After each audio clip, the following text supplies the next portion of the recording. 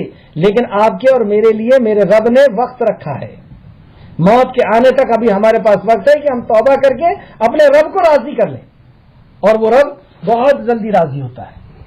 وہ تو کہتا ہی ہے کہ اگر اس دنیا میں ایسے لوگ پیدا ہو جاتے جو گناہ نہ کرتے تو میں ان کو ختم کر دیتا اور ایسی قوم کو لے کر کے آتا جو توبہ کرتی اور جو گناہ کرتی اور مجھ سے توبہ کرتی. تو ہمارا رب تو اس بات کو پسند کرتا ہے کہ ہم اس سے توبہ اور استغفار کریں اور اپنی اصلاح کر لیں. توبہ استغفار کا مطلب یہی ہے کہ ہم اپنی اصلاح کر لیں تو اللہ رب العزت ہمیں ضرور معاف کرے گا. چلیے تھوڑا وقت ہے, کچھ آیتیں اور لیتے ہیں.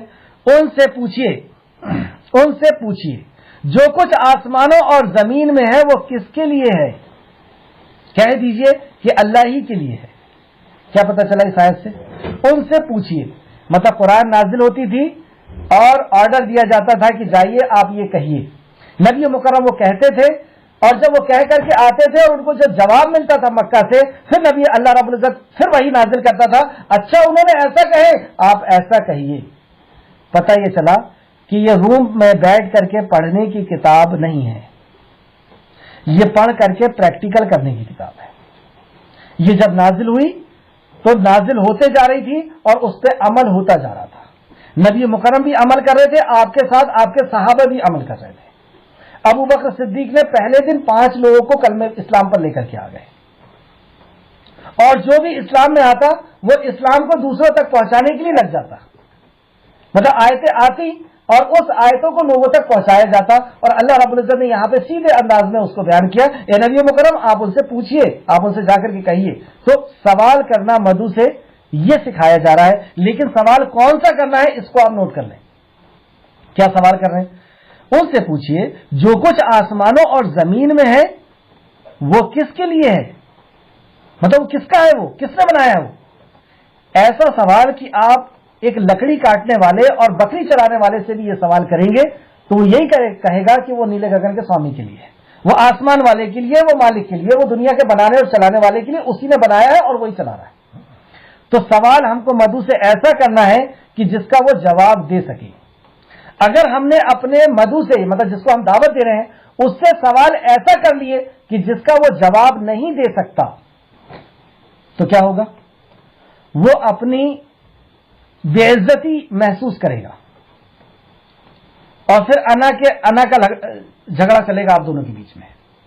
مطلب ہمیں ان سے ایسا سوال نہیں کرنا ہے کہ جس کا وہ جواب نہ دے سکے, اور جواب نہیں دے پائیں گے تو وہ اپنی بے عزتی محسوس کریں گے. تو جب ہم کسی کو دعوت دیں تو اس بات کا ہمارے پورے ذہن کے اندر یہ بات ہونا چاہیے کہ ہماری کوئی بات اس کو بے عزتی نہ لگے, اس کو احساس کمتری کا شکار نہ کر دے, اس کو اپنے اندر کمی محسوس نہ ہونے لگے. اور اسی لیے وہ نقطہ آپ یاد رکھیں کہ جب ہم کسی کو دعوت دینے جائیں تو پہلے اس کے لیے دعا کریں. جب ہم اس کے لیے دعا کریں گے تو 2 چیز ہمیں اس کے گفٹ میں ملتی ہے. پہلی یہ ملتی ہے کہ اللہ رب العزت اس کی محبت ہمارے اندر ڈال دیتا ہے. ظاہر سی بات ہے جس کے لیے ہم دعا کریں گے تو اللہ رب العزت اس کے لیے محبت ڈالے گی. اور دوسری بات یہ کہ جب محبت ہو جائے گی تو غیر شعوری طور پہ بھی زبان سے ہمارے ایسی بات نہیں نکلے گی کہ اس کے دل کو ٹھیس پہنچائے. تو یہاں سوال سے یہ بات میرے ذہن میں آئی, اس لیے میں نے آپ کو رکھا کہ ہم ایسا سوال نہ کریں کہ جس سے اس کی بے عزتی محسوس ہو, بلکہ ایسا سوال کریں کہ آپ بتائیے یہ سورج کو کون روشنی دے رہا ہے, کس نے ہمیں پیدا کیا, کس نے سورج چاند زمین آسمان کو پیدا کیا, کس کا ہے یہ سب کچھ. اور یہی سوال اللہ رب العزت نے قرآن کے اندر کیا ہے. مکہ والوں سے نبی کریم صلی اللہ علیہ وسلم نے اسی قسم کے سوال کیے کہ جس کا جواب ایک ان پڑھ سے ان پڑھ انسان بھی دے سکتا ہے. سوچ دیکھیں, ان سے پوچھئے جو کچھ آسمانوں اور زمین میں ہے وہ کس کے لیے ہے, کہہ دیجئے اللہ ہی کے لیے. پھر آپ خود ہی جواب دے دیجئے کہ یہ اللہ ہی کے لیے ہے, اللہ ہی نے تو بنایا ہے.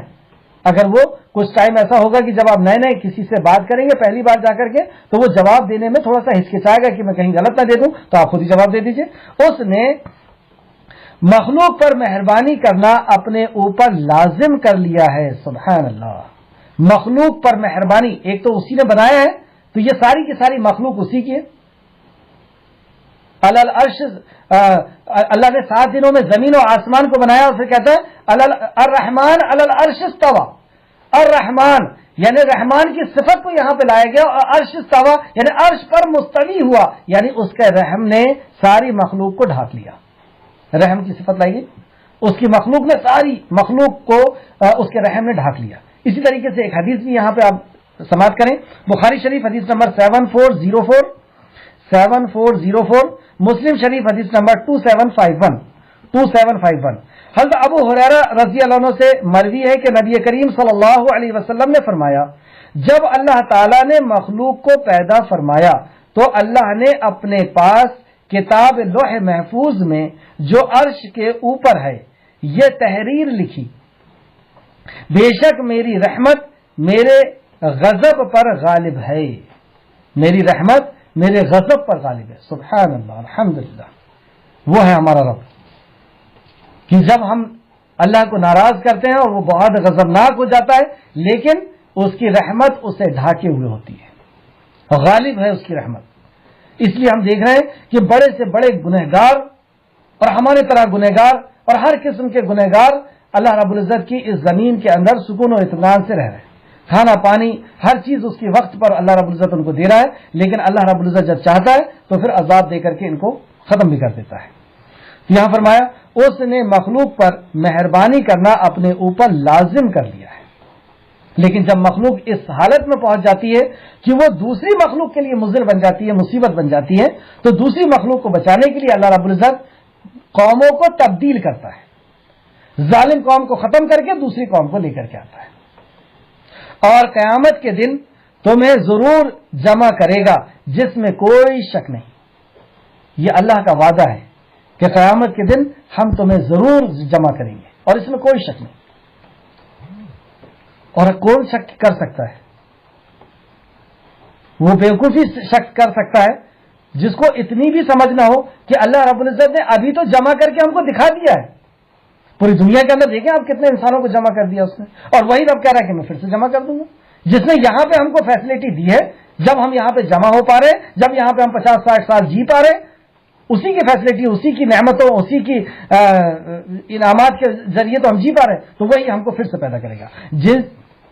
جن لوگوں نے اپنے آپ کو خسارے میں ڈالا تو وہ ایمان نہیں لاتے، جن لوگوں نے اپنے آپ کو خسارے میں ڈالا وہ ایمان نہیں لاتے۔ یہاں تو اس کا جواب بھی ہے، رات کے اندھیرے اور دن کے اجالے میں جو کچھ ٹھہرا ہوا ہے وہ اللہ ہی کا ہے۔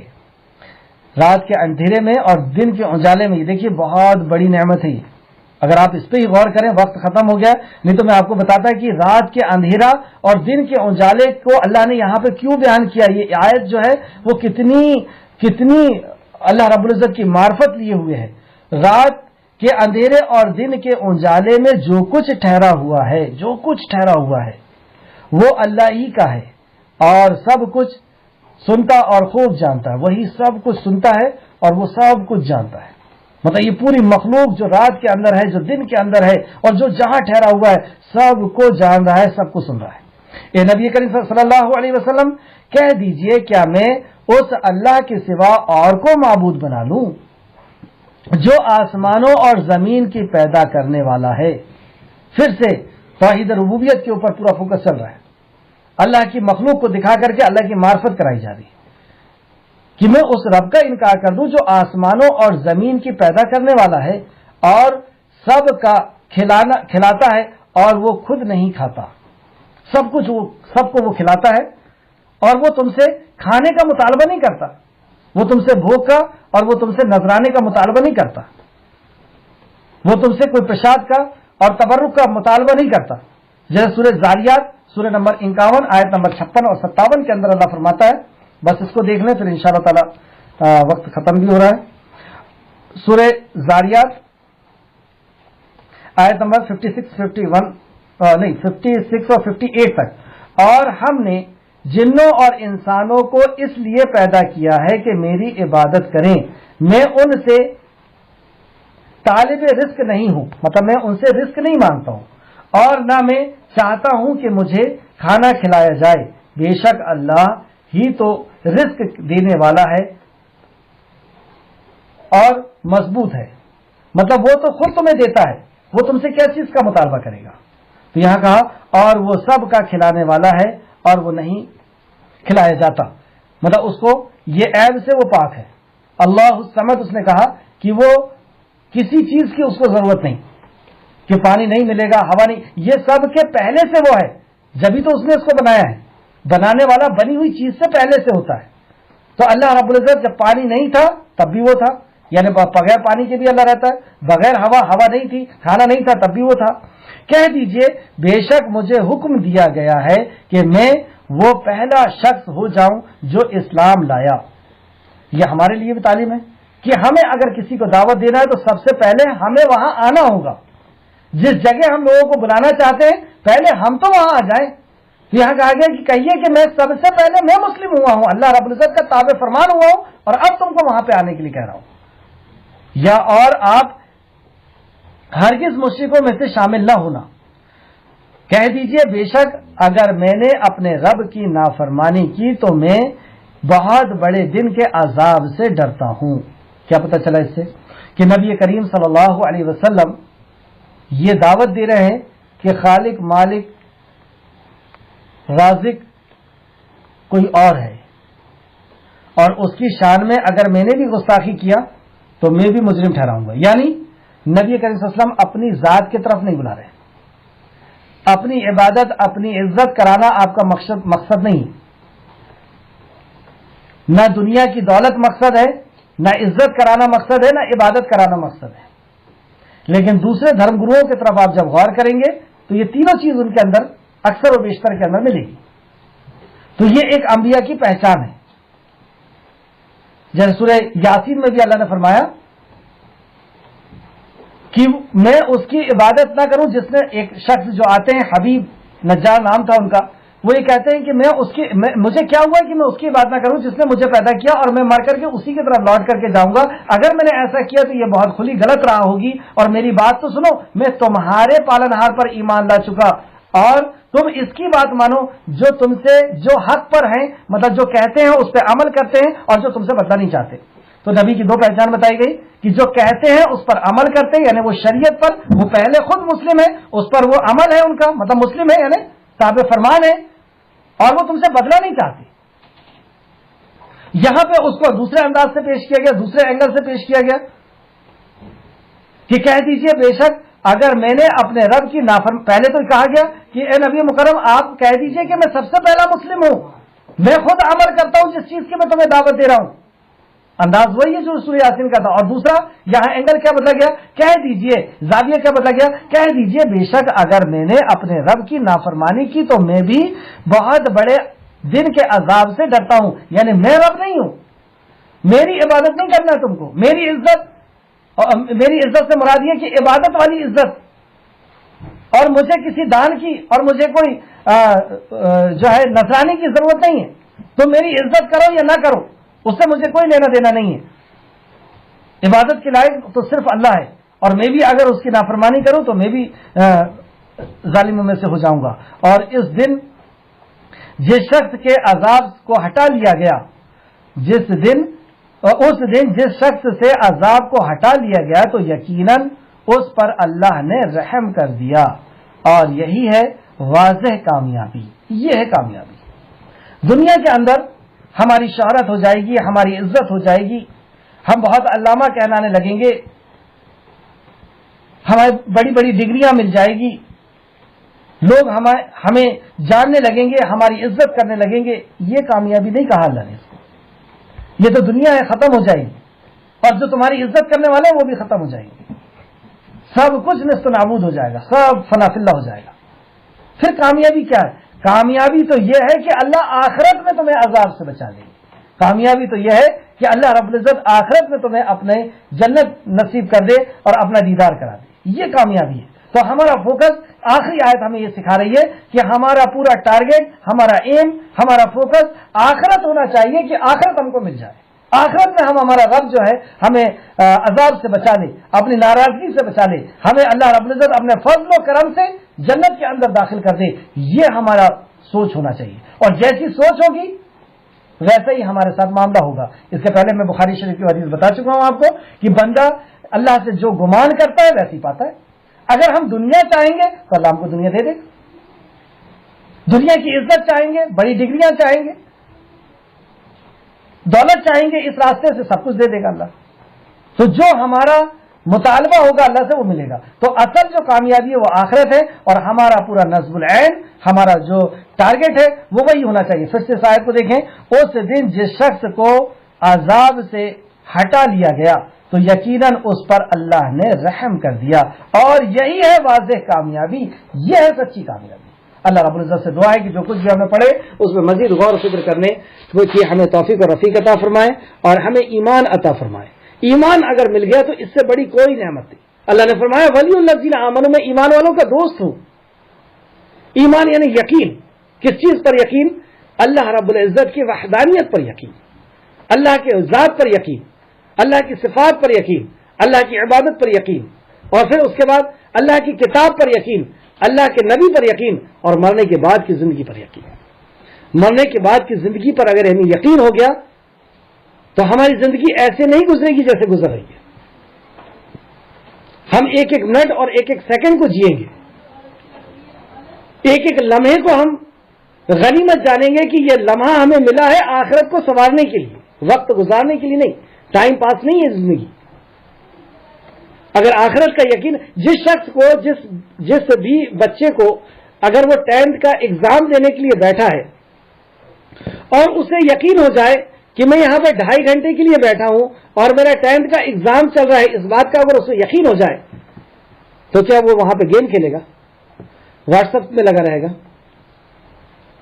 ایک دوسرے کی غیبت اور چغلیوں میں لگا رہے گا، حسد اور بغض میں لگا رہے گا، اس کو نیچا دکھانا اس کو اونچا اٹھانا، کیا اس میں لگا رہے گا وہ؟ ہم غور کریں، وہ ایک ایک لمحہ اس پیپر کو اچھے سے اچھا بنانے کی کوشش کرے گا۔ کچھ نہیں سمجھ میں آئے گا تو کچھ بھی لکھے گا کہ کچھ تو مل جائے گا اس میں مجھے نمبر۔ ہمیں اصل میں یقین کمزور ہے۔ یہ یقین اگر ہمیں مل گیا، اللہ سے ہم خوب مانگے یقین کو کہ اللہ ایمان عطا کر دے، مرنے کے بعد کی زندگی کا ایمان دے دے ہمیں، کیونکہ جو رجوع کرتا ہے اللہ اس کو عطا کرتا ہے، جو جھکتا ہے اللہ کی طرف اللہ اس کو ضرور دیتا ہے۔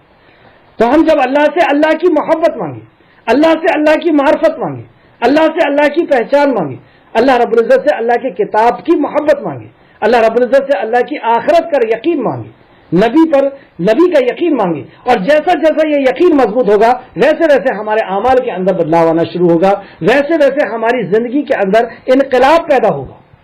ہم مقصد سے جئیں گے، ابھی بے مقصد جی رہے ہیں، ابھی ضرورت کو مقصد سمجھے ہوئے۔ یہ دنیا کی زندگی اور دنیا کی چیزیں یہ ضرورت ہے، ضرورت، مقصد نہیں ہے۔ مقصد تو ہمیشہ ہمیش کی زندگی ہے، ہمیشہ ہمیش کی۔ پتہ نہیں کتنے سال ہم کو قبر کے اندر رہنا ہے، قیامت کتنے سال بعد آئے گی، قبر کے اندر رہنا ہے۔ تو ایک قبر کی زندگی ہے، برزخ کی زندگی ہے، پھر حشر کی زندگی 50,000 سال کی، پھر ہمیشہ ہمیش کی زندگی۔ اس کا یقین اگر ہو جائے گا تو آپ سوچیں کہ یہ ایک ایک منٹ ہم کس طریقے سے جئیں گے۔ کیا سونے میں گزاریں گے؟ سوئیں گے اتنا ہی جتنا جسم کو ضرورت ہے۔ ہمارا ہر کام کا انداز بدل جائے گا۔ یہاں تک علماء جو ہمارے استاذہ ہیں وہ یہاں تک فرماتی ہیں کہ اس کی چال سے پتہ چلے گا کہ یہ آخرت پر یقین رکھنے والا انسان ہے۔ چال تک سے علماء جو ہے اس کو پکڑ لیں گے، وہ بولے گا، اپنی بات نکالے گا زبان سے اور اس کو پکڑ لیں گے کہ ہاں یہ آخرت پر یقین والا ہے۔ اس کا ایک ایک عمل، اس کا بات کرنے کا انداز بتائے گا کہ ہاں یہ آخرت پر یقین رکھنے والا ہے۔ کیونکہ جب وہ بات کرے گا تو اس کے بعد میں آپ کو یہ جھلکے گا کہ یہ جھوٹ سے بچ رہا ہے، یہ غیبت سے بچ رہا ہے، یہ چغلی سے بچ رہا ہے، یہ لایانی بات سے بچ رہا ہے، مطلب اس کو آخرت کا یقین ہے۔ اللہ اکبر! ہم غفلت میں جی رہے ہیں، ہم یہ سمجھ رہے ہیں کہ کوئی سمجھ نہیں رہا ہم کو دنیا میں ہی علماء سمجھ لیتے ہیں۔ جو اللہ والے ہیں وہ ہمیں دنیا میں ہی پہچان لیتے، اللہ تو اللہ ہے، وہ تو کیسے نہیں پہچانے گا؟ وہ تو دل کے اندر جو خطرات میں گزر رہا ہے اس کو بھی وہ جان رہا ہے۔ تو ہماری جو زندگی گزر رہی ہے، ہم خود غور کریں کہ کیا ہمیں یقین ہے آخرت پر، اس جہنم پر یقین ہے جو 69 گنا تیز اس آگ سے ہے؟ کیا ہم کو قبر کے عذاب کا یقین ہے کہ وہاں زمین کو کاٹتے ہوئے ایک بچھو آئے گا اور وہ آ کر کے ایسا ڈنک مارے گا کہ اگر وہ دنیا کے اوپر مار دے تو دنیا میں کوئی چیز اگنا بند کر دے، اور وہاں پر عذاب ہمارے لیے کھولا جائے گا، آگ کا بچھونا بچھایا جائے گا، آگ کا لباس پہنایا جائے گا؟ کیا یقین ہے اس بات کا؟ عمر فاروق کا تھا، عثمان غنی کو تھا یقین۔ اور جب وہ قبر کو دیکھتے اور قبر کی بات سنتے تو صحابہ فرماتے کہ ان کی داڑھی تر ہو جاتی، بھیگ جاتی۔ ابھی ہم میں سے کوئی ایسا کرے گا تو لوگ کہیں گے کہ اس کے اوپر تو جنات لگ گیا، پاگل ہو گئے۔ صحابہ کرام آگ کے پاس سے گزر رہے ہیں اور اس بھٹی کو دیکھ کر کے کھڑے ہو کر کے دیکھ رہے ہیں اور بے ہوش ہو کر کے گر گئے۔ ہوش میں جب آئے تو بولا کیا ہوا؟ تو کہا کہ اس آگ کے اندر اتنی طاقت ہے کہ یہ لوہے کو پگھلا دے رہی ہے. 69 گنا تیز آگ میں جس کو ہم کو اللہ رب العزت ڈالے گا اس آگ میں ہمارا کیا حالت بنے گی. یہ یقین ہے. اگر ہم میں سے کوئی ایسا کرے تو لوگ بولیں گے پاگل ہو گئے, اس کے بعد جنات کا سایہ آ گیا. مطلب کتنی غفلت کی زندگی جی رہے ہیں. ایک رسم سمجھ کر کے ہم اسلام کو جی رہے ہیں. ایک مذہب جیسا جو دوسرے مذہب ہیں, یہودیت ہے, نصرانیت ہے, سناتن دھرم ہے اور یہ کرسچن ہے وغیرہ وغیرہ جو دھرم ہے, اس طریقے سے ہم اس دھرم کو جی رہے ہیں ایک ٹائم پاس سمجھ کر کے کہ اس ریتی رواج کے حساب سے ہم کو جینا ہے. یہ سماج کے اندر رہنے کا ایک طریقہ ہے, یہ سمجھ لیا ہم نے. اگر ہم آخرت کو سمجھ کر کے جئیں گے تو ہمارے جینے کا انداز بھی الگ ہوگا. تو ہم خوب دعا کریں اللہ رب العزت سے, سجدے میں جا کر کے دعا کریں کہ اللہ ہمیں ایمان عطا کر دے, تیری ذات کا ایمان عطا کر دے, تیرے کلام کا ایمان عطا کر دے, آخرت کے دن کا ایمان عطا کر دے. اللہ رب العزت سے دعا ہے کہ اللہ رب العزت جب تک ہمیں زندہ رکھ, ایمان کے ساتھ زندہ رکھ, اور جب ہمارا خاتمہ ہو تو ایمان بالخیر کے ساتھ خاتمہ. آمین یا رب العالمین. السلام